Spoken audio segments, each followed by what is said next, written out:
Box office వద్ద కల్కి 2898 AD cinema వసూళ్ల విధ్వంసం సృష్టిస్తుంది.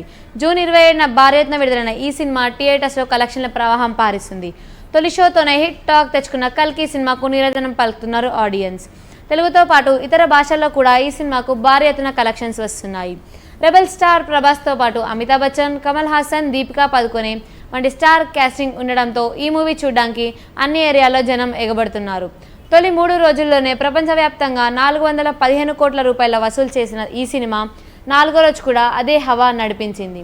ఆదివారం సెలవు దినం కావడంతో థియేటర్లు జనంతో కలకల్లాడాయి. దీంతో కల్కి మూవీ 500 కోట్ల క్లబ్లో చేరిపోయిందని ట్రేడ్ వర్గాలు చెబుతున్నాయి.